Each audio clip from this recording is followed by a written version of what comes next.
a special moment. How about this special moment on Dynamite? Last week, okay, when Cage and Hobbs and Starks were beating the holy high hell out of Darby and Cody, and then Tony had to sign the Icon Sting to save his two Golden Boys. Speaking of Golden Boys, Cody Rhodes, take a good look. Your former star student, Hook. He is now training with us, Team Taz, at the dojo. That's Starks, that's Cage, and that's Powerhouse Hobbs. It's real simple, man. Okay, my men are always ready to beat somebody's ass. Who better?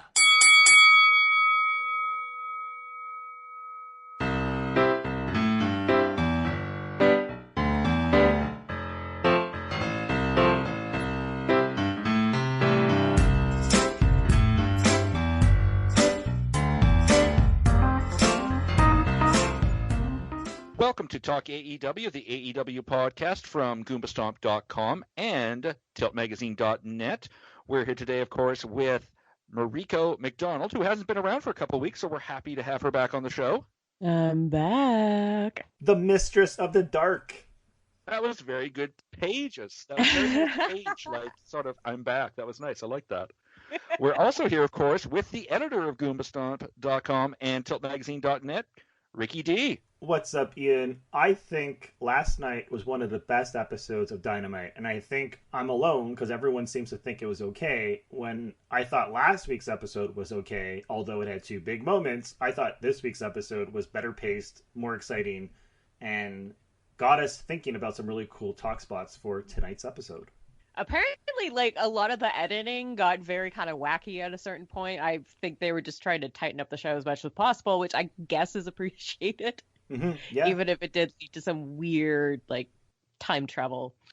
It was. I thought last week was interesting because it was filled with like big moments, right?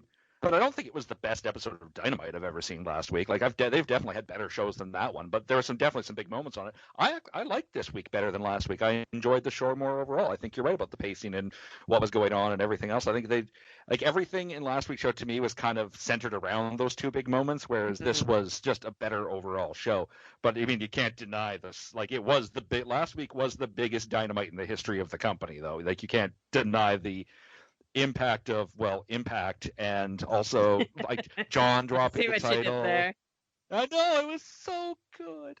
And then and Kenny winning and staying. Like there were so many big things that happened, but yeah, this was a better paced show, definitely. I do not agree with you on that. Well, one thing's for sure, we say it week after week, and I'm going to say it again, AEW needs a second show as soon as possible, because if not, they are going to self-explode. Like, there's just too much talent, too many storylines, too much going on. They can't fit it into one episode of Dynamite. They're not putting a lot of things on Dark, although Dark is still great. It's 2 hours. I feel like they're putting a lot on Dark. Right, but there's a lot of things that happen on Dynamite that they don't cross over and put on Dark. For example, Jon Moxley doesn't show up this week, right? Man, we need a new show. We need a second hour. We need a third hour. Yeah. I agree with you. And also, like, the thing I noticed about, like, Dark is largely the same wrestlers having matches, and the same people win and the same people lose. So it kind of, I love Dark, but in some ways it's a little repetitive. Like, the second Sean Dean walks out, you know he's about to lose a match. It doesn't matter. There's certain wrestlers that you know are going to win, and certain, like, that's the point we've gotten to where they've got this very clear line of jobbers and main talent on Dark. So it's kind of got a flow to it that each week kind of feels very similar to the one before, with a few minor differences here and there. Which actually kind of leads us into our first topic a bit here. We were going to talk today about building our own factions, and there's a lot of guys on Dark, a lot of wrestlers who aren't part of any factions yet. They're kind of just standalone guys kind of floating around, especially in the women's division. There's just sort of a lot of singles competitors with no really affiliations. So the question is, if you could pick 5 people from across AEW's roster so far, and let's even throw in the people who are not, a lot of those people that work Dark aren't officially signed to AEW with like their own contracts yet. Throw them in too, like anybody that you know of competing in AEW in any capacity. Build yourself a faction. Let's start with 5 people. Who wants to go first? Can I ask a question first? Yeah, sure. So we can choose someone like Chris Jericho who's already part of the Inner Circle, or it has to be... Absolutely, yes. Okay, Nope. all right. You want to pick somebody who's already in a faction? Go ahead. Let's, like, free reign, any talent you want involved. And it doesn't have to be, you're not restricted to men or women. Like, if you want a faction that represents both divisions, go for it. Can it cross promotions? You know what, at this point, man, which promotions? Because they're talking to New Japan now too. Like it's getting big. But let's keep it to Dynamite. Let's keep it just to AEW at this point. Because if we start going down that path, man, that's so much talent to work with. Let's start with just AEW for a moment. See how that goes first. I want my creepy girl trio. I know you do, and it'll probably happen sooner than you think. Probably. Who's got a faction in mind they want to start with? I'm not sure. I have to think about it, but I can tell you right now that Sammy Guevara is in my faction. He would not be my leader, and I'm still not decided if I'm doing heels or baby faces, but he is for sure 100% in, so I'm going to pick Sammy to start. He's a future champion. He's a young, bright star. He's great in the ring. We talked about it last week. He's got great acting skills, at least his physical mannerisms. The thing is, here's the thing, guys. I kind of feel like I really, really like Team Taz. And I kind of feel like if I were to put Sammy into Team Taz, maybe take out Brian Cage just to mix it up a bit. But then the question is, who would I replace Brian Cage with? Because I actually kind of like Team Taz better than the Inner Circle at this point. Oh, I would agree with that, definitely. Are we leaving Taz's son Hook in the mix? Do you consider him like one of the picks for Team Taz? No, like he's not even like really a wrestler. He's still like a kid. No. Like he's just kind of there. He's like a prop is what he is. Basically, yeah. Does Taz also count in this? Well, Taz is a manager, right? So if we're not going to count managers like just pure wrestlers, like no. So, but see, the thing is, I would like to pick Darby Allin, but for me, Darby Allin's got to be like a lone shark. I can see him pairing up with Sting, and Sting can be his mentor, but I wouldn't put Darby Allin into a faction, nor would I put someone like John Moxley, because John Moxley just works better as like a lone warrior. I do like the fact that Kenny Omega is now, doing his own thing as well. So yeah, so I'm gonna pick Sammy. I'm gonna pick. I keep calling him Will Hobbs, but whatever. Will Hobbs. Powerhouse. I still like the name Will Hobbs baby. better. Oh, Will Hobbs is way better. Will Hobbs is a babyface. Powerhouse Hobbs is a heel. Can't deny that. My man, Ricky Stark. Right away, I've got 3. Yep. Good old Ricky Skaggs. I'm going to put it on hold, and I'll come back with my final 2 picks after you guys start choosing. Sounds good. Mariko, do you have a lineup in your mind? I just want another awesome Latinx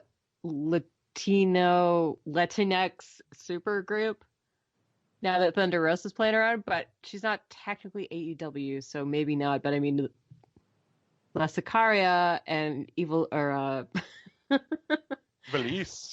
Ivelisse and Diamante are a good start. So good. Absolutely. And I mean, at least Diamante used to already be paired up with Santana and Ortiz, and I just want to see them do more stuff all the time. Agreed. And I mean, I guess if we need to round it out with like 2 more people, I mean, maybe put the Lucha Brothers in. All right, so we've got so you've got Ivelisse, Diamante, you got the Lucha Bros, and who is the 5th one? Because I mean that's quite a solid foursome right there. Like those 4. Well, are just, yeah. They're gonna wreck everything. Like everybody gets trashed with those 4 combined. Yeah, I think I'm good with just those 4 to be honest. You going those 4? You don't want to throw a pack in there? Have Death Triangle with them? Full on Death Triangle pack all together?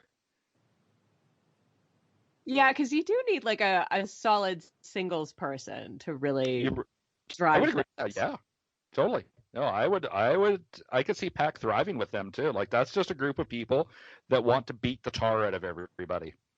Yeah. But do it with style too, though. At the same time, like they're all such interesting, talented wrestlers. That's a good group, actually. Like you're taking Death Triangle and adding in Ivelisse and Diamante. Yeah. Yeah, I'm taking like one of the most badass trios and just taking the most badass tag team and just kind of putting them together. So, yes. That's a good faction, though. That's a really good faction. That's a good crew. Because here's the thing about I can literally, and I know they're never going to do this because Cody's been explicit that they're not going to do intergender wrestling, but I could pretty much see easily Diamante beating the tar out of 3/4 of the men's division. Yeah.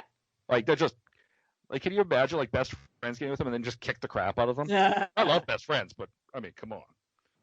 Well, they would sell it really well, too. Like, that would actually be a super fun match to watch, to be perfectly honest. That would be an amazing match. That would be... Yeah, just Chucky T just selling his heart out. It'd be really, really good. You gotta love sexy Chucky T. I mean, come on. That dude is Kentucky gentleman. Oh, he Except for his noodle arm lariats. I will never forgive him for that. Yeah, he does need to stop doing those. Just leave that move for his buddy Brit up there. Yeah, I have like 2 or 3 like wrestling pet peeves, and noodle arm lariats is like probably number 1. Oh, you gotta brutalize someone. Like, I mean, I'm never gonna say that I am the biggest JBL fan of all time, but the clothesline from hell is you believe it. God. Like, you see him hit somebody with that, and you're like, oh my, it's a clothesline. Like, it's literally a clothesline. It's one of the most commonplace moves in wrestling, but he makes it look like he just killed somebody with it. Devastating. Oh my God, he makes it look like you're like, yeah, that's a finishing move. I just watched 20 other wrestlers in other matches do that exact same move, and it was just like in the middle of the match, I'm like, okay, it's a clothesline. You watch JBL do a clothesline, and it's the most devastating thing you've ever seen in your life. He looks like he's decapitating people. Oh, he turns people inside out with that thing. It is a work of art. Like, that clothesline alone carried him to how many championships? Like, just that clothesline. More than any of us expected. Like, I know we're talking about something completely different here, but back in the day when it was him and Simmons together just walking around beating the crap out of people, I looked at those two together and I watched them and I'm like, this isn't a gimmick. They're just getting drunk and playing poker and beating people up. Do they know they're on a TV show right now, or are they just living life? And they're just walking around the back doing this thing. And I'm like, oh, I love you two so much. Yes, I adore them. No, I think you've got a great faction there. I love that. I would watch. That is a powerhouse faction. All of the shit kickers. And oh my God. That's SK is in the house. Just imagine it with a Newcastle accent. Oh, yes. Oh, that's just beautiful. That's a work of art right there. Part of me wants for my faction to put Santana and Ortiz in there, but I don't want them in a new faction. I want them out of the faction they're currently in, and I want them to just be a tag team again and go wreak havoc together, because they're so good and they're just so sidelined in the inner circle, and I'm tired of it. They're definitely good enough for a title shot at this point. Like, or to ever wrestle a tag team match. Well, yeah, that'd be nice too.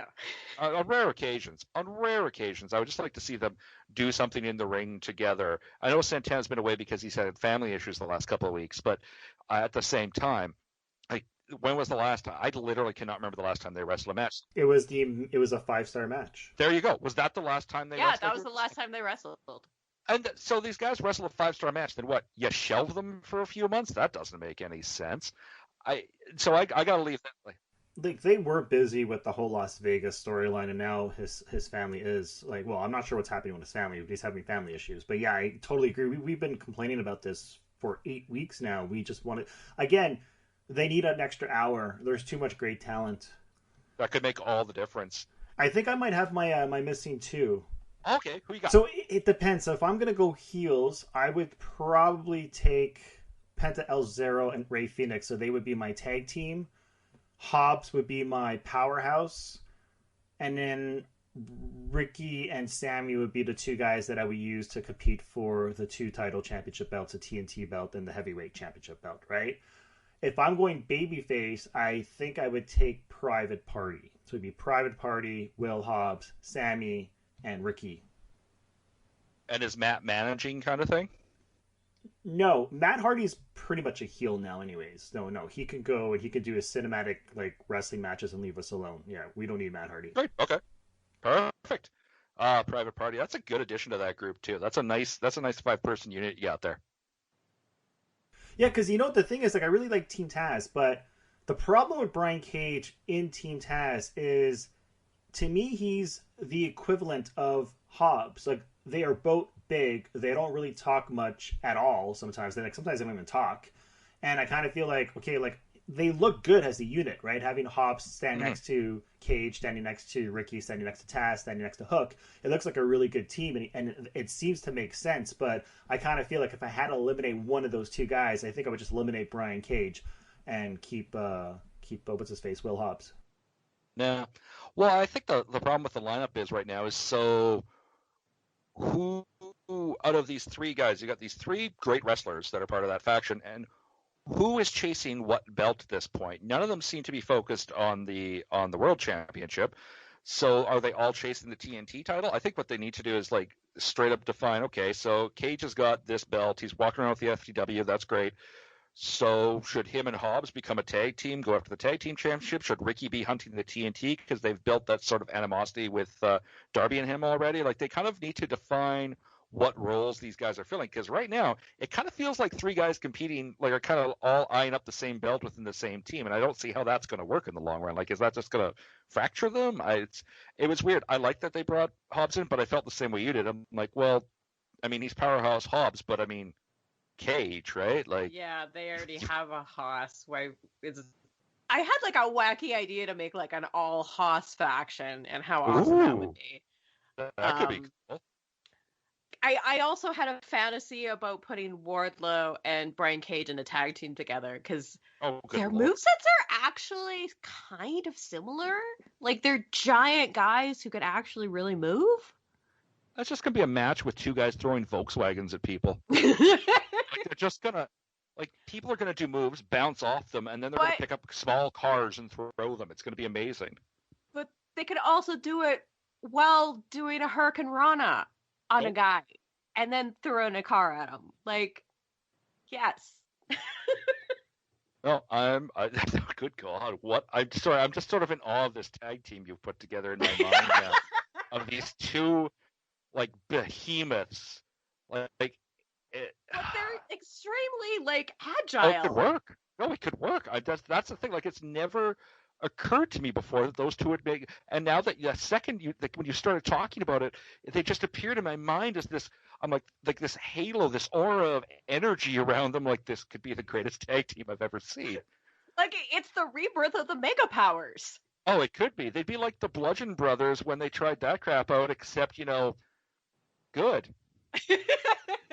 You know what the problem is, though? Like, and I kind of spoke about this last week. Like, we always mention, like, so-and-so wrestler, what do we do with this wrestler when they're not competing for a championship belt? And that's the problem with wrestling in general. If you have, say, 40 people in your roster, and their main goal in terms of, like, their career, in terms of working as a wrestler in this wrestling promotion, is to win a championship title, and only one person can hold a championship, it kind of feels like, even though they have the ranking system, it kind of feels like a lot of matches, it doesn't really matter who wins or loses. I read your article, Ian, for example, and you were talking about how Orange Cassidy lost the recent match against MJF, and I don't really know if it matters, because he's already over with the crowd. Everyone loves Orange Cassidy. MJF is like a fan favorite and a favorite of whoever runs like AEW, like Tony Khan and so on and so forth. We know both of those dudes have a really, really solid future with the company, right?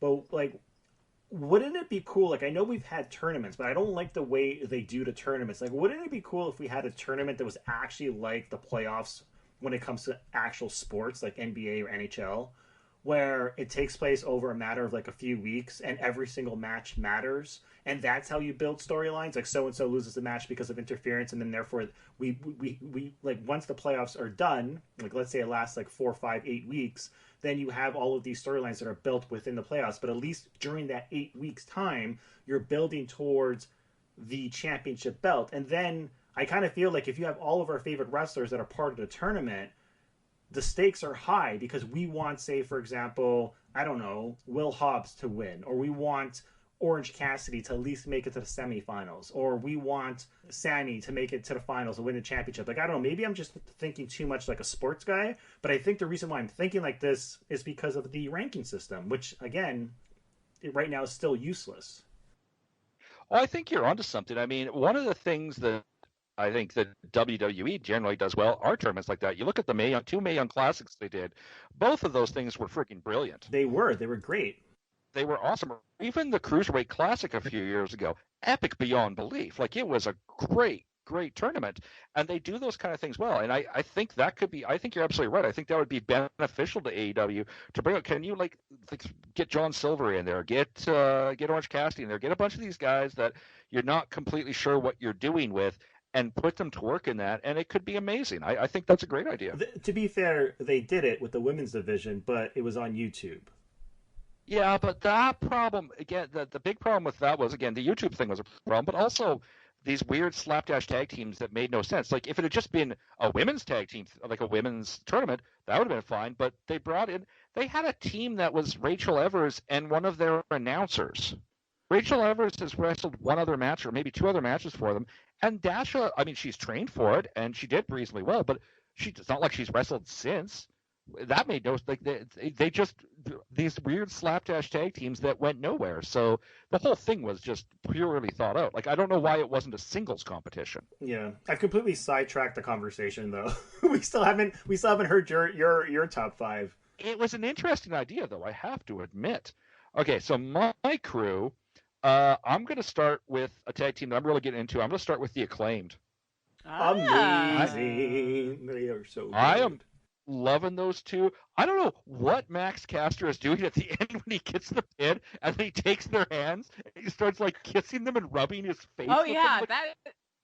What yeah, are I you don't doing? know what that's about. I don't know what it's about, but I demand he continues it because it is so goddamn absurd, and the announcers are so flustered by it. It makes me so happy because they're just like, what is he? They're just all. There's a moment of shock. They've seen him do it so many times now, and they're still each time like, why is this happening?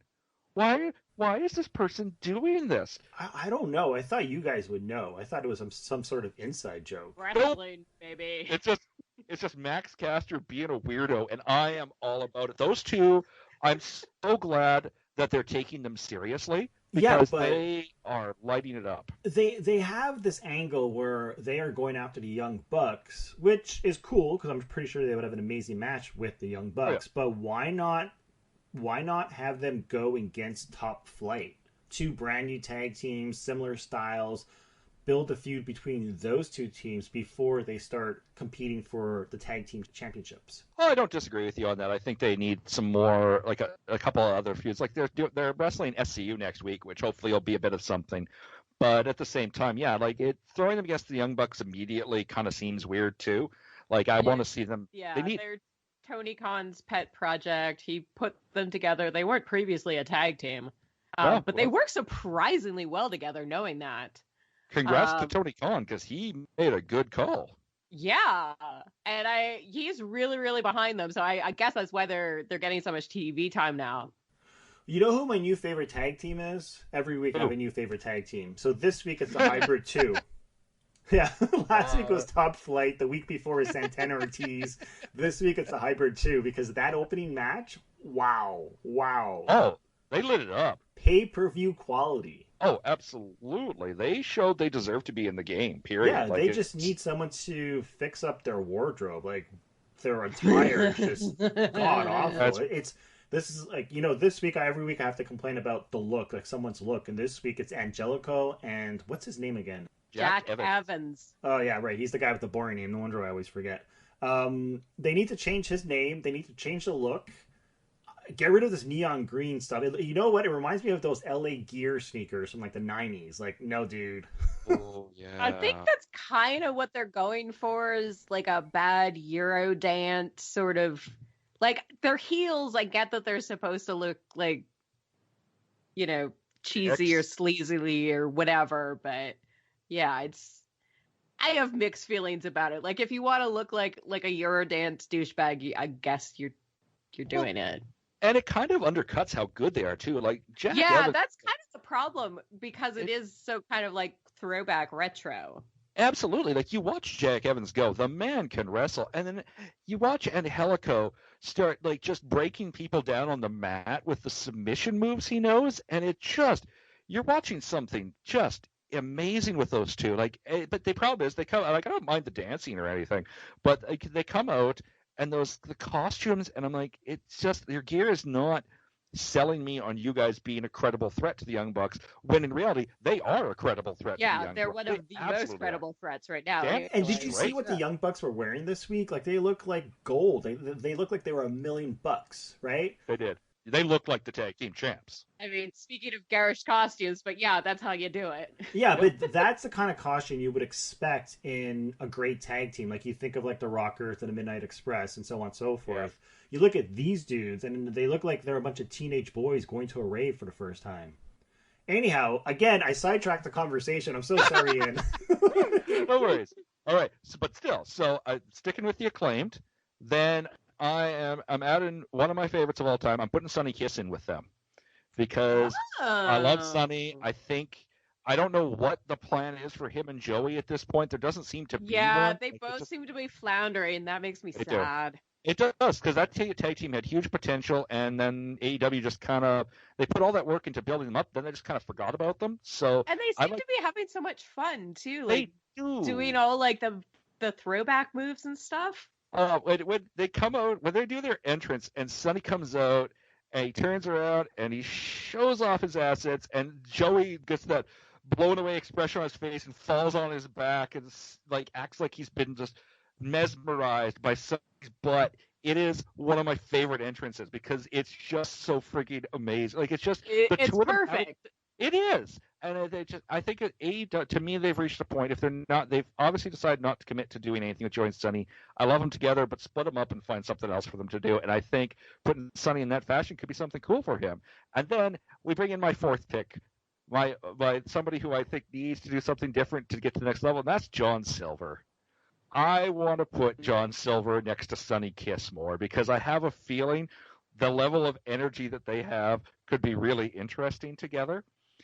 Then my fifth pick is Big Swole. There could be some potential HR complaints. Oh, it's going to get to weird. Be honest. It's going to get weird. But I'm throwing Big Swole in the mix too because I feel like this is a team. I put these 5 people together, and these are people with great energy, big swagger. Like John just needs to find that next. Like I think he's gotten as far as he's going to go as part of the Dark Order, and to find that next gear, he's going to have to get out of there and find either some new. Like I don't know if he's big enough for singles yet, but I think he's ready to find a faction that'll let him be more John Silverish than he is now. Like you mentioned it a couple yesterday, Mariko. That freaking cowboy hat bit was. All right, how long have you guys been back there? 7 days. Just been waiting behind a bar for Adam Page with tiny cowboy hats for a week. John Silver is the only man in this planet that can rock a mini cowboy hat and still look cool. Not even Kurt Angle could pull that one off.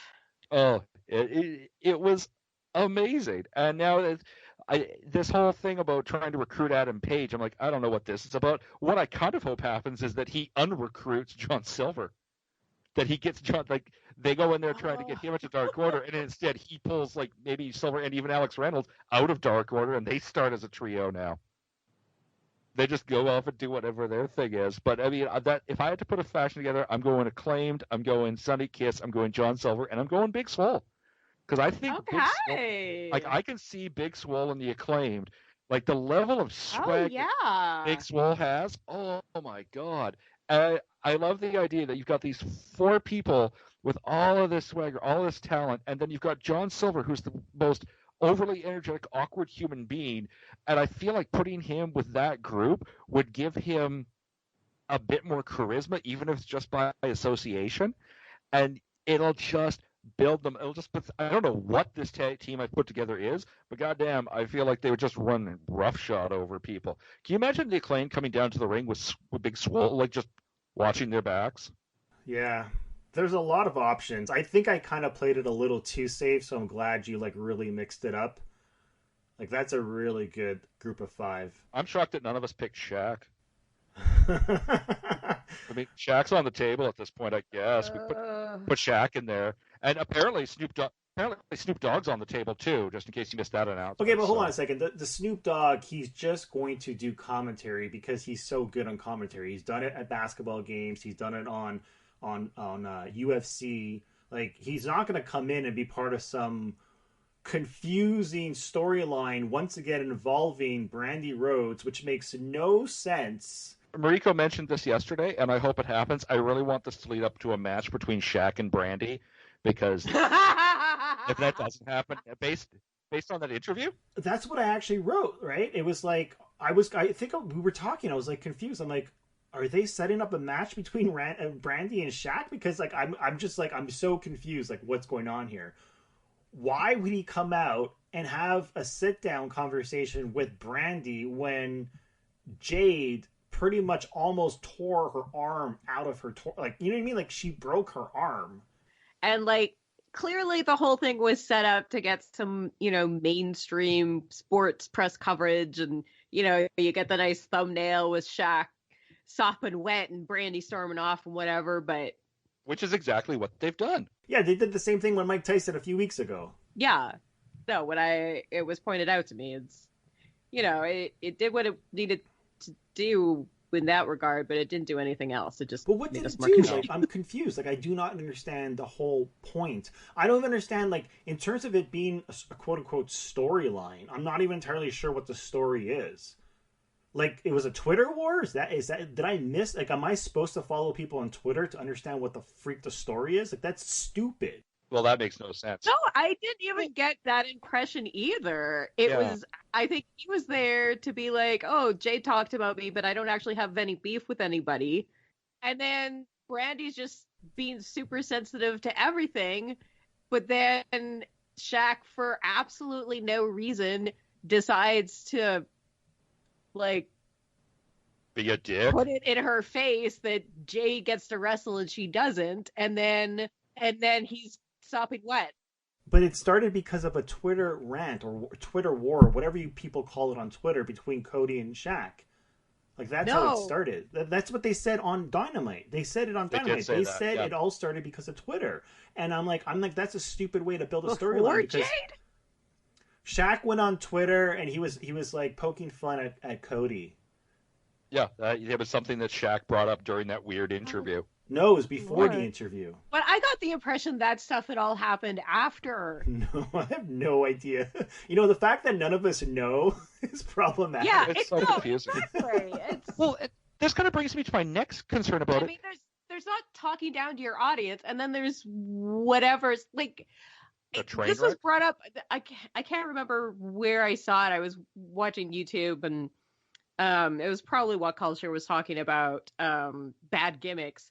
And like, Brandy is a bad gimmick because I don't know, is she a good guy? Is she like playing with dolls? Is she like super bitchy and taking everything super sensitive, or is she the victim getting her arm broken? Like, I can't keep up. I don't know. But I don't think it's a bad gimmick. The thing is, okay, you know what Brandy Rhodes reminds me of, and I'm sure we could all relate. Have you ever worked somewhere at a company where there's someone who gets paid a lot of money and or is a manager and or whatever, higher up than you, and they have no idea what they're doing? Like, they're like the worst worker in the whole company. They might be a really nice person, but you know that they have their position and their salary because they are related to someone and or they've been working at a company for 10 years. They can't get rid of the person because of a union or something, right? That's what Brandy Rhodes is. She's like the person who's related to someone who's big and important in the company, and she can't do anything right. Like, I'm sorry, she's like the worst part. She's a really nice person. I love her YouTube show. But when it comes to AEW, everything they do with Brandy just sucks. And I can't help but not think the problem is her. Because it's not just one thing, it's everything. Like, so this is like, once again, the worst storyline on television, period. Forget about wrestling. Like, it's like, it makes no sense. And again, like, nobody understands what the storyline here is. Nobody even understands why Jade came out and started talking about Shaq. Like, out of nowhere. Like, her first appearance, and she's referencing a basketball player. Well, that kind of actually... The other problem I have with this is Jade herself. I don't know who Jade Cargill is. Can she wrestle? Is she a wrestler? So, what is this building up to? Like, Jade Cargill's going to wrestle? With what skills? Where is she training? Well, Shaq seems to think she has some because he told Brandy to watch her for her skills. So The only skills Jade Cargill has is interrupting promos and then attacking people in the back while wearing stiletto heels. Like, I haven't seen her do anything. Like, she walked out to this high-profile position of interrupting Cody Rhodes in the ring, and all she's done since then is 2 backstage segments where she with the Vicious Vixens, and now Ivelisse and Diamante are wrapped up in this too, jumping somebody in the back. Like, I don't know. No, and it's not just me. I obviously no one knows what any of this giant mess is. And as far as Brandy goes, again, love her to death. I think she's great in a lot of ways. But I got 3 words: the Nightmare Collective. What the hell was that? Like that mess. The whole thing with that entire whatever that tag team was with Ali that went nowhere.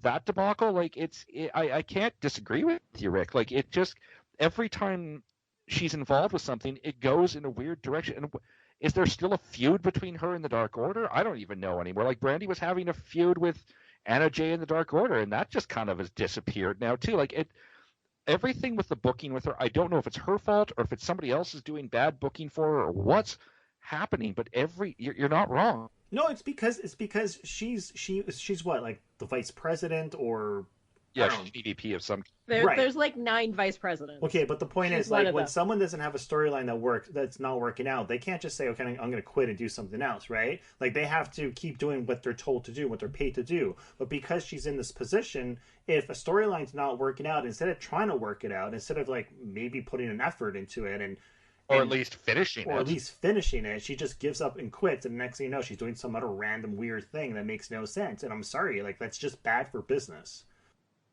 It really is, and it makes it really hard to take anything that's happening with her seriously. Like I mean, again, it's like she's heavily involved in whatever heels is, right? Like and that hasn't been great for them either. But look, you know what? The best thing that I've seen her do this year was when she came out and she told off Jade, right? Like she just went off, right? But why can't she just be a straight up normal babyface? When I say normal, I mean just like, forget the gimmicks. Just so you are a babyface. You're like, whatever, the good guy, the good gal. And that's it. Like, forget about gimmicks. Forget about these weird storylines. Like, just wrestle. And I don't know, man. Like, yeah, because I'm not even sure, like, splashing Shaq with water, like, are you're babyface? You're not a babyface. Okay, so I don't know you're yelling at Tony, so that's what heels do. Heels yell at Tony for no reason. So what? I'm confused. I'm legitimately, I don't know who I'm supposed to root for. I don't even know. Well, that's the problem. Is there something to root for? I feel like this whole thing is building up to a 6-woman tag match between Nyla Rose, Ivelisse, and Diamante against Serena Deeb, Big Swole, and Red Velvet. Red Velvet. Like, that's where this seems to be going. But then why is Shaq being interviewed with Brandy and not Cody if he's having a Twitter war with Cody? It doesn't make any sense. Jade Cargill has the problem with Brandy. Shaq has the problem with Cody, so let's have Shaq and Brandy talk. Okay. What? Anyway, okay. So that's the whole thing. We have each of our five person faction picks. I think we've put together some interesting groups, but also it's probably time for a break now. So when we come back, we're going to start talking about Britt Baker and her talk show, The Waiting Room. We'll be right back.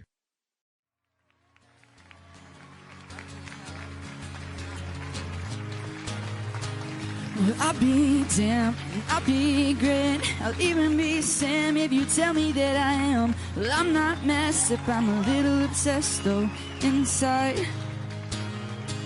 It's all in my head, is what they said. I woke up dreaming in an empty bed. Well, I'm not messed up, I'm a little obsessed though, inside. Walking into a club with some X's on my hands, but I'm already drunk and I'm just here to see some friends. The lights are bright and it's hard to see.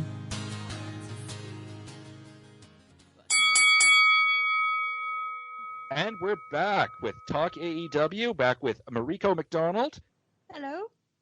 And Ricky D, the editor-in-chief of GoombaStomp.com and TiltMagazine.net. What's up, Ian? I was thinking maybe we should have called the show Piper's Pit.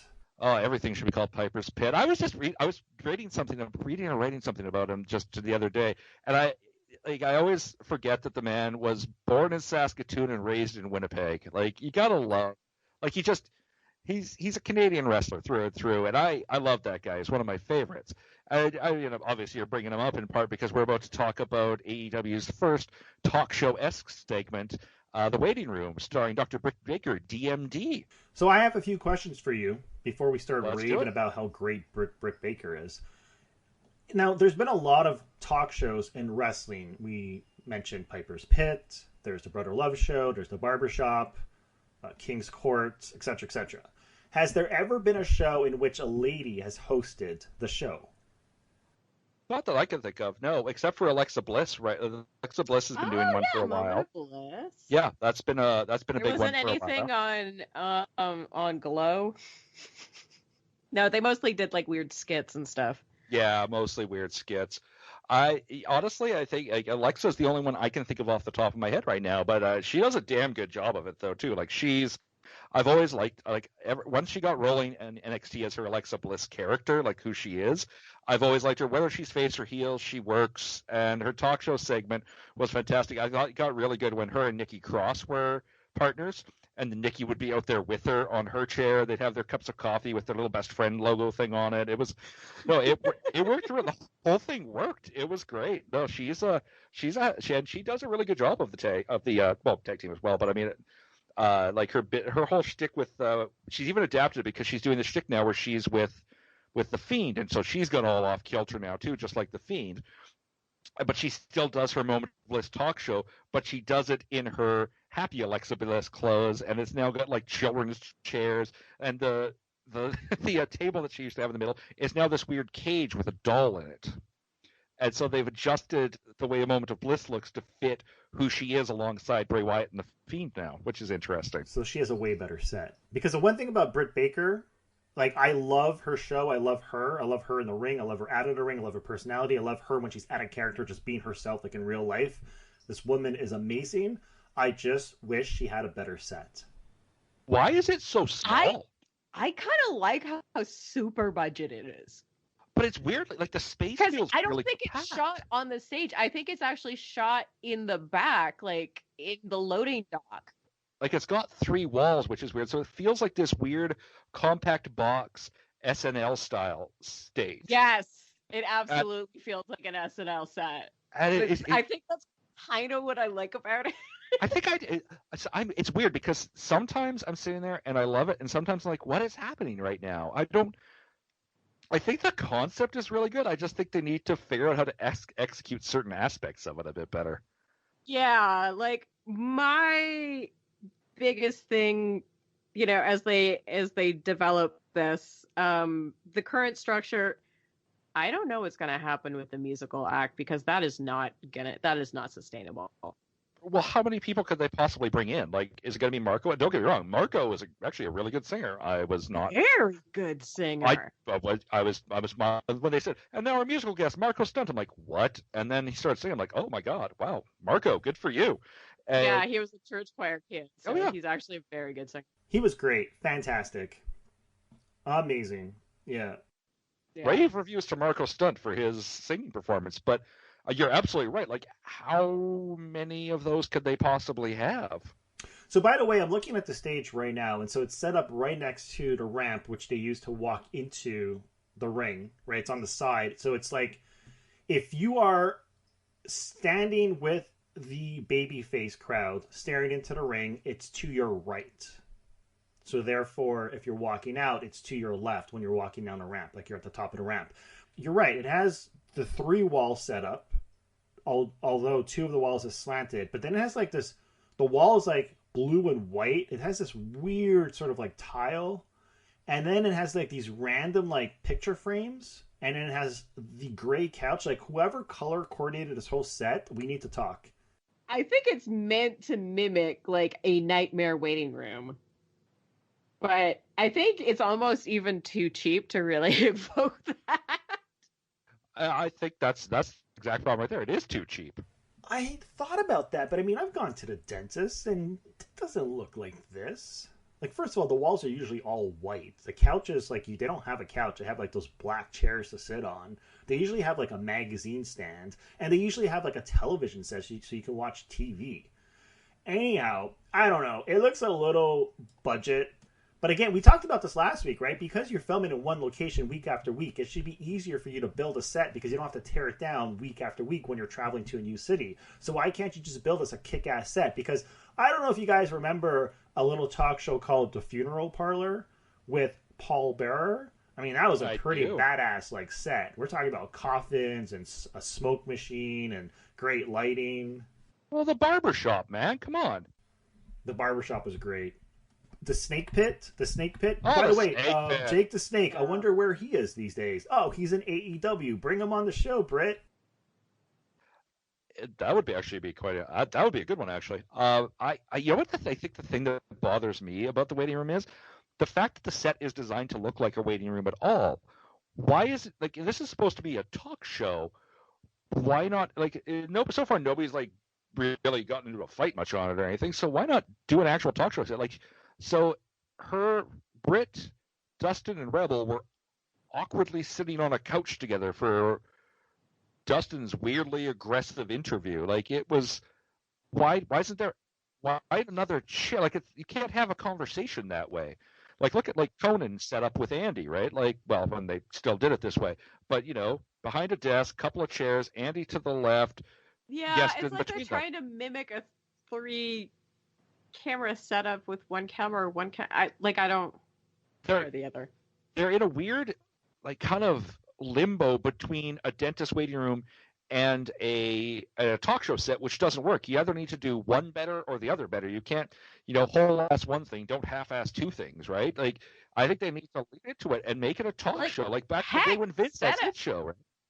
Set up at the dentist chair as the interviewee chair. Oh, that'd be amazing, actually. I love that idea. Because they have one cameraman who walks around in front of the set, and then every so often they cut to a far shot. So they can really only have that one cameraman get a close-up. Yeah. I mean, look, I do like regardless, I think the talk show is fantastic. I think it's funny as hell. I like Rebel. I love the chemistry between Rebel and Britt Baker. Oh, she's so good. Her insane laughter. McMahon, it's just fantastic. Yeah. Her insane maniacal laughter that she fakes after Britt's jokes makes that segment. I lose it when Rebel starts laughing because it's just so absurd. And then when she's gone too long, Britt turns and shoots her a glare and she just stops. So this week, Marko Stunt came out. He did his little musical number. The week before was The Acclaimed. Has anyone else done a musical number? I don't think so, no. This is only the third segment. Because they skipped a week. I feel like there was something that was similar to a musical segment on the first episode, but trying to remember how that ended. Yeah, I don't remember how that one ended. But yeah, I think the other thing we got to keep in mind is this is literally, I think, the third episode of it. They skipped. There wasn't one last week on Dark. No. I'm not 100% sure why. Maybe it's just because Brit was preparing for her match the next night. I don't know. But yeah, Yeah, because I'm not sure when they filmed that, if it's filmed during Dark or I get the impression it's filmed before or after. You can kind of tell when things are filmed sometimes because of who's in the audience, but in this case we don't really see the audience. Well, you do a little bit, and it's usually the board wrestlers sitting in the crowd. But here's my question for you guys. So the reason why I want to talk about this, because we all know we like it and we like her, but do you see them continuing this, say, maybe whenever this whole pandemic is over? Can she do this in a big arena setup with 15,000 fans, or will this just be something restricted to Dark? Or do you think they'll just forget about it at that point in time and she'll move on to something new? Because I really like the idea of having a talk show. I don't care who does the talk show, and I like the idea of having sort of, I wouldn't bring in on a band, but every so often having someone perform. I think it's pretty cool. It's a neat idea. I see it being a Dark thing. Yeah. I don't see them. I don't see them on the road with Dynamite letting Marko perform for 3 minutes like that. That's not something we've seen musical performances on WWE for years, and we've seen what happens. The whole thing grinds to a halt. I don't see this happening. Yeah, I see that sort of thing working better on YouTube. Absolutely, sure. Yeah. They might actually, who knows, maybe they'll try it as a YouTube thing on her own where they just give her a talk show for 30 minutes on YouTube once a week. And they just let Rebel and Brett go be weird. You know, there's a lot of the AEW fans that are now complaining there's too much YouTube and they can't keep up. I'm not shocked by that. If you are trying to follow, like, BTE and whatever Sammy's up to and everybody else's little YouTube because the entire Nightmare family is now on the Sammy vlogs. And now Kip and Sammy are doing stuff together now. Kip has his own channel. Miro has his own channel. Brandy has her own channel, or her own. Is it called channel? Her own show. It's a her show, own channel. Yeah, it's a just YouTube a channel. show on the AEW channel. Which I haven't watched every one of them. The ones I have watched of Ashana Brandy are actually pretty good. Like, you should watch this week's. Who was on this week? It was very entertaining. The listed guest is Fuego del Sol. Fuego del Sol is the greatest man on the planet. Okay, Fuego del Sol. He does not make it to the end of the episode. I'll put it that way. That's awesome already. Okay, well, you saw. Yeah, I don't want to spoil it because it is so random and it ends up working so well. So I'm not going to spoil it, but yeah, just check it out. I recommend checking it out. Why is he not on Dynamite? This dude is funny. This dude has got charisma. This dude is amazing. This dude needs to be in the spotlight. I don't care. We were just talking about Marko Stunt, right? Sometimes we're hard on him, sometimes we're not. I still think Marko Stunt has got a lot of talent in the ring. Like, yeah, maybe he's small. Maybe he shouldn't ever win the heavyweight championship because that'll be like kind of crazy when he's competing against guys like, say, Cody Rhodes or Brian Cage or whatever. But I mean, can I remind everyone of a guy called Rey Mysterio Jr.? I mean, Rey Mysterio's small too, right? I think you're oversimplifying that dramatically. Rey Mysterio is 10 times the wrestler Marko Stunt will ever be. I like Marko, but Rey Mysterio is far more talented. That's why he made it to where he is. Marko Stunt, I like him. I think he's got a ton of charisma, a hell of a singer, and I think he's got a lot to offer the wrestling business, but I think you've really oversimplified the comparison you draw between them. No, I realize that, but the complaint we get from fans usually is that he's just too small to wrestle big guys. Yes, Rey Mysterio is one of the best, in my opinion, one of the best wrestlers ever wrestled in WWE, and took him a long time to get to that point where he actually held the championship title over his shoulders. But I'm just saying, Marko Stunt just started. He's only like 22 years old. I'm not, like I said, he's never going to get to that point. I don't personally think he has the talent to ever be in a heavyweight championship match, but I do think he's good enough to justify keeping him in a program like at least Dark. Yeah, but I think you've kind of answered your own question to an extent, though. Like, you talked about Ray and Brock wrestling, and that's awkward too, though. Like, Brock Lesnar has utterly destroyed Ray in the ring on multiple occasions. Big Show strapped Ray to a freaking gurney at one point and slammed him into the pole. Like, there's a lot of stuff they've done with Ray playing on his sides that has been very uncomfortable too. So, I mean, like, Marko is a bit different, though. Like, he's even smaller than Ray. So like, the reason why I bring this up, though, is because we were just talking about who were we talking about? Oh my god, I'm off track right now. Fuego del Sol, right? Who's also small. And you have a guy like, Darby Allin. He's amazing. He's also small. Like, he's not exactly like ripped and built and big like a guy like Brian Cage. Like, there's a lot of guys in AEW that are small. Like, I think that if they would have some kind of like championship belt that's sort of like a cruiserweight belt, I could totally see Marko Stunt being in the picture to compete for that championship. A guy like Fuego del Sol as well, because those guys have charisma. Like, I think there's a lot you could do with those guys. I just don't think that they have the division for them. Not yet. No. But, like, I would like to see that guy in Dynamite. He's hilarious, man. Oh, yeah. Fuego del Sol is one of several underutilized talents they have on Dark right now. But again, as you very accurately pointed out before, there isn't enough time to really highlight everyone. But at the same time, he to me, Fuego falls into the category of a guy like a Lee Johnson or a Sean Dean, who should at least be picking up the occasional victory. And he's not. Like, he needs more. If they want him to grow, just using him as a jobber every week isn't going to get him there either. So they need to do something. That other hour will help. But I think from what I see happening, like every week when you watch Dark, there's first-time talent coming out. Not just first-time talent. Like, this is their first time walking off the ramp there. And yeah, they're jobbers and they're not on contract, but it's the first time you're seeing these people. Well, you already have a ton of talent on board that are coming out that need time. So why are you bringing in more new people? They're already committing one of WWE's biggest sins, and that's just bringing in too many people. Like, how many people does WWE have sitting and catering every week doing nothing? It's an extremely long list, and they hoard that talent just so they're not working for other companies. That's obviously not what AEW is doing here, but there's something to be said for having a place at the top where you're like, okay, this is enough. We don't need any more. Why am I seeing more new wrestlers show up when guys like Fuego aren't getting what they need out of the company yet? So I agree with you. I think, honestly, part of it has to do with how wins and losses matter. You can't, if you want your guys to be winning and moving up the card, you can't also have them losing every week, unfortunately. But he actually gets a lot of airtime. He just gets a lot of airtime on Dark. Yeah, well, that's exactly it. And he actually gets more airtime than Chris Jericho. Well, maybe not Jericho, but more airtime than a lot of guys. Because he gets so much airtime on Dark. Like, a guy like Jericho won't show up on both shows. He's only on Dynamite. Getting time is great, but what you do with it is what matters. Like, it's nice that he gets the time, but he loses every match he's on for, so...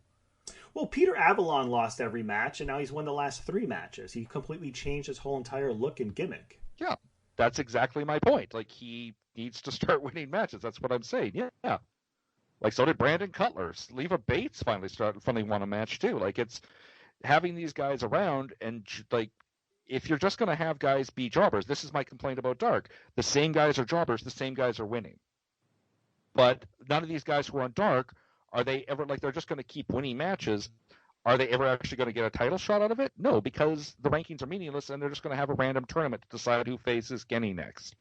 Like, it's not going to go anywhere. Forget about winning matches. I just think he should be on Dynamite because he's just fun and entertaining and charismatic. Like, he can be on Dynamite and lose matches. I think he would just be... I mean, I think people would love to see this guy on TV.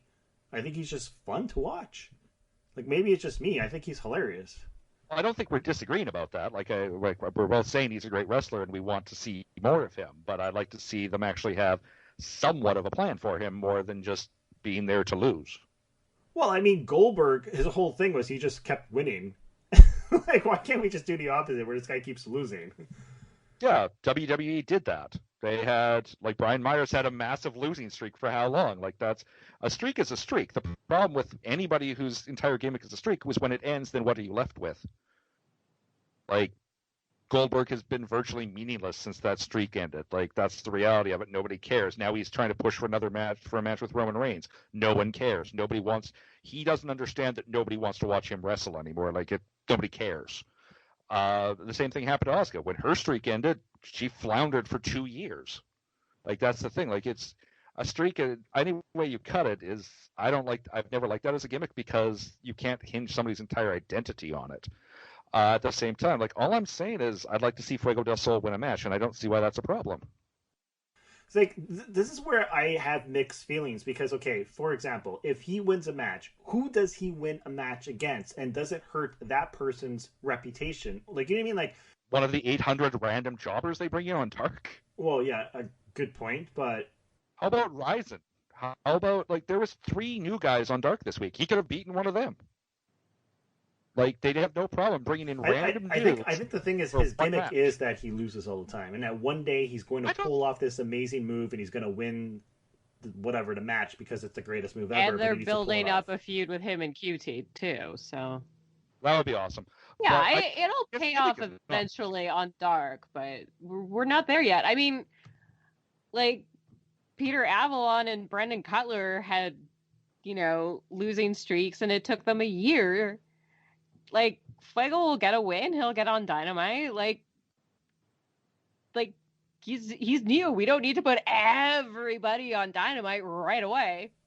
No, I guess the question I have is, does he need to win to be on Dynamite? I mean, there's people that have been on Dynamite who have never won a match.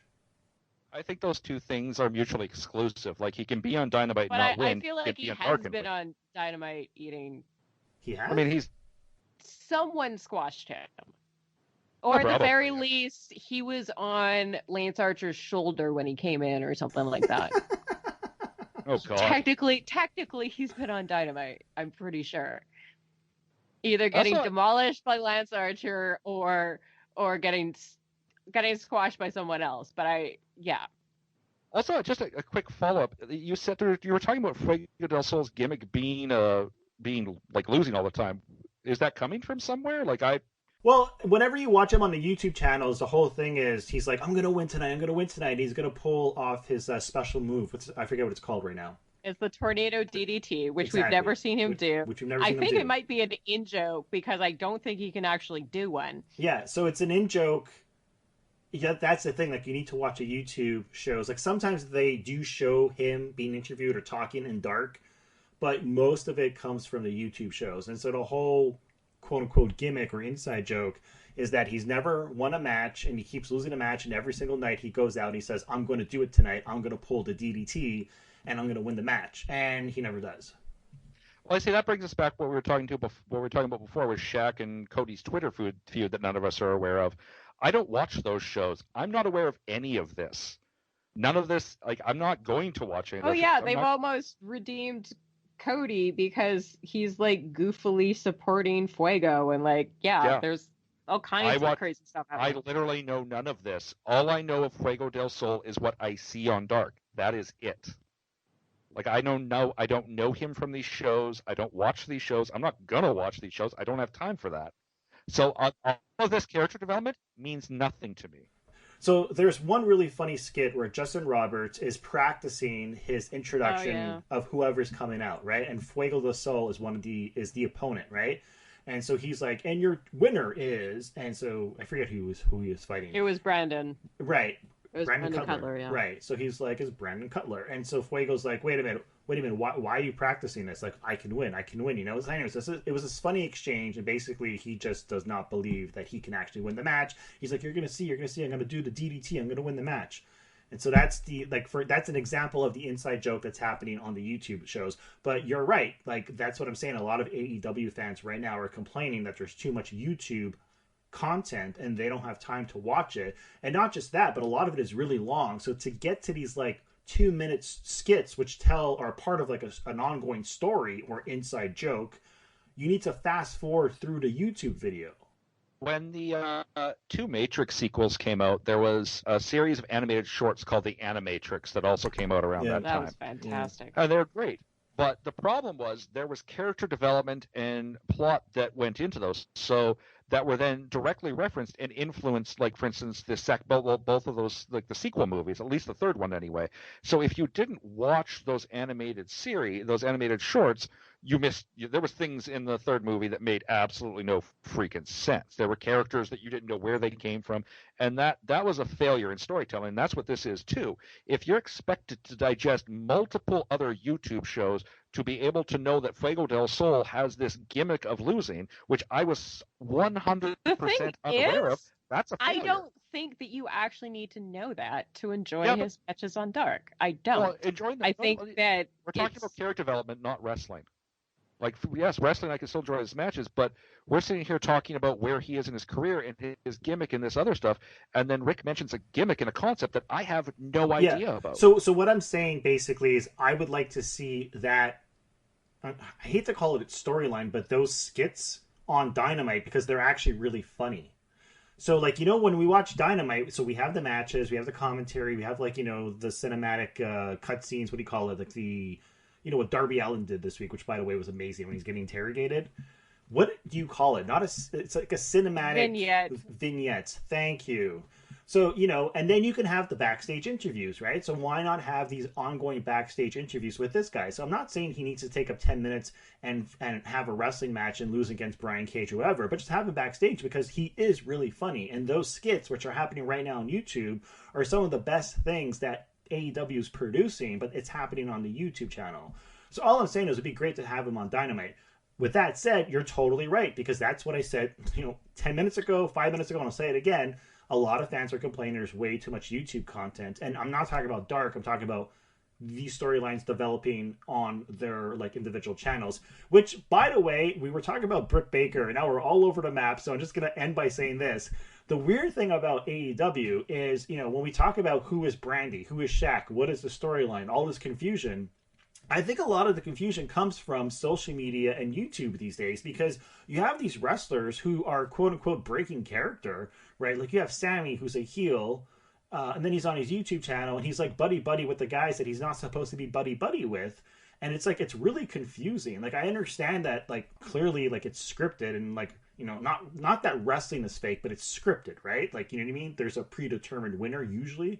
But it's confusing. And then we have these channels of different stories. Like, I mean, the Dark Order, for example, is the most confusing faction ever assembled because their leader is nowhere to be found. Like, there was like an 8-week buildup to who the mystery leader of the Dark Order is. He finally shows up and he disappears. Like, it's so bizarre. Oh, totally. Yeah, they're gonna need to explain what's going on there at some point. Well, at this point, I honestly, if I was AEW, I would take. I mean, it may be time to disintegrate the Dark Order anyway. But when Brody Lee comes back, I just take him out of the Dark Order and have him do something completely different. The Dark Order is what it is. It's confusing as hell. He's been removed from it for so long that it almost makes no sense for him to return as the leader at this point. Like Evil Uno. Yeah, I don't miss him. Know. Uno's doing a stellar job of filling in.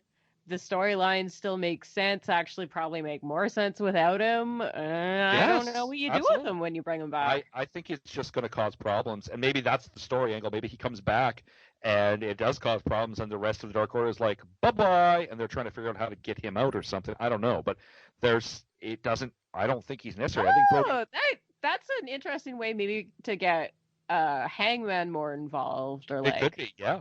That could be actually like a fun match that I wouldn't mind seeing. I could definitely watch an Adam Page Brody Lee match. Yeah. Hell yeah! Oh no, that'd be gold. That would be gold. That would be a beautiful match. And plus, we all know this. Brody Lee is more than talented enough to do something that doesn't involve him being in a faction.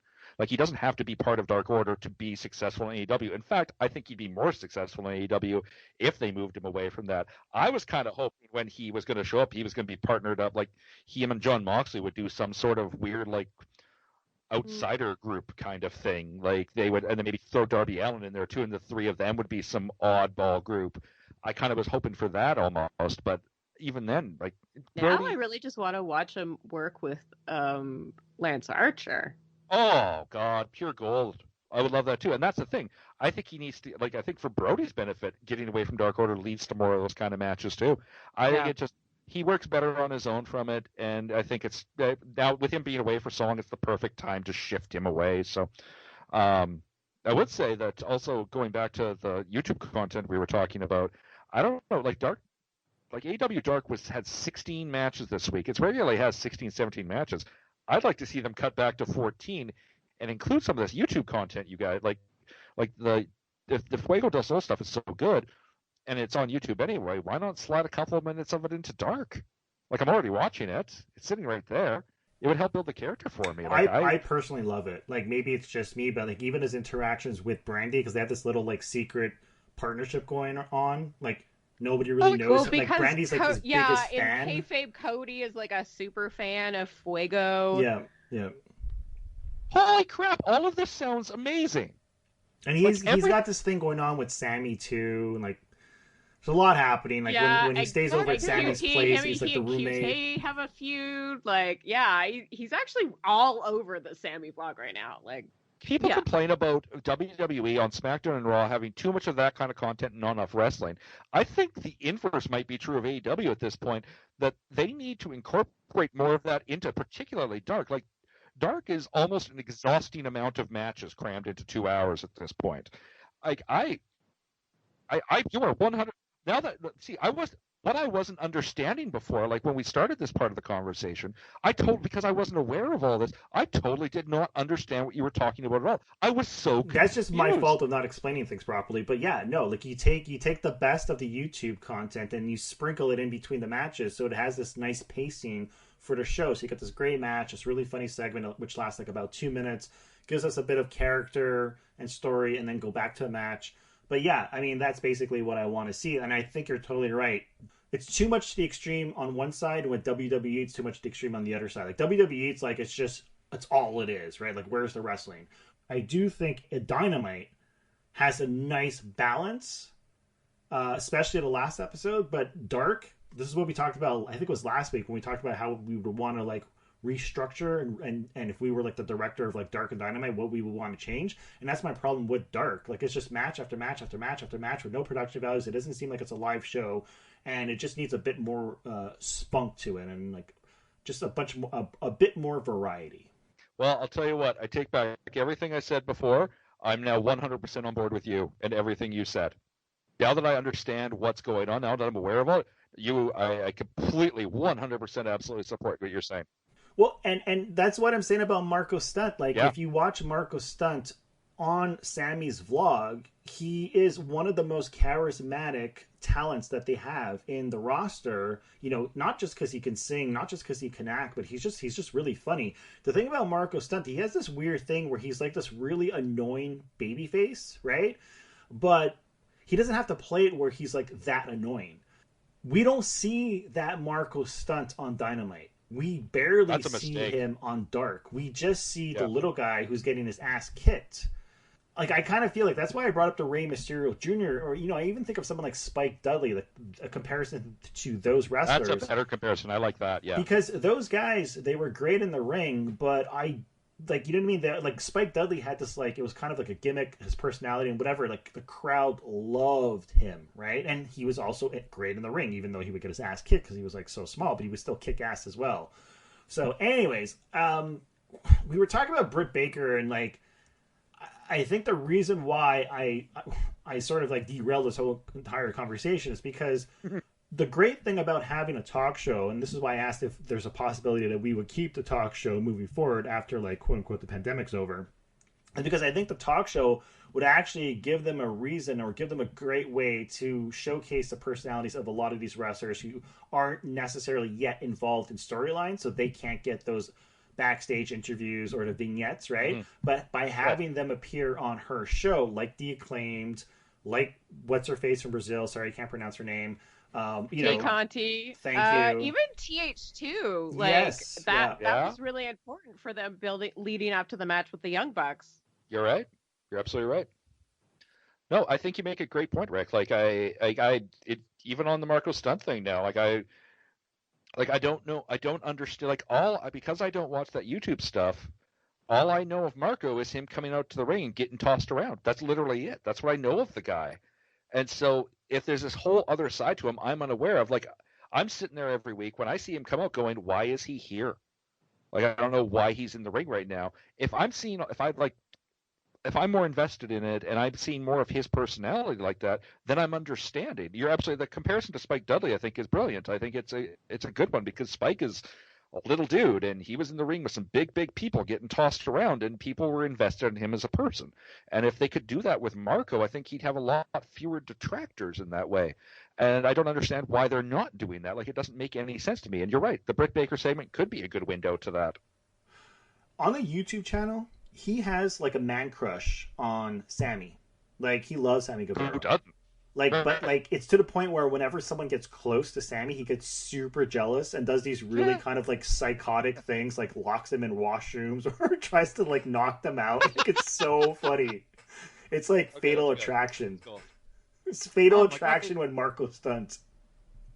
They need to. That's just the kind of stuff that AEW is missing at this point. Like, there's so much development. It's there. It's just it is not part of the TV programming, and that's why I think we're also excited for this next hour of TV that they're adding, because there's so much there, but unfortunately, a lot of it is hidden for a lot of people who aren't able to make, you know, the extra hour and a half, 2 hours every week to ingest all this extra online content. Well, I'll tell you right now, Star Wars Jedi Fallen Order does not play itself. I have to go play the game for things to happen in it. If I want Spider-Man to keep swinging through Manhattan, I have to go make him do that. Like, he doesn't do it himself. He's a lazy bastard. But I just, you're right. Like, I can't, like, it's so much extra time for me to try to find to invest in that.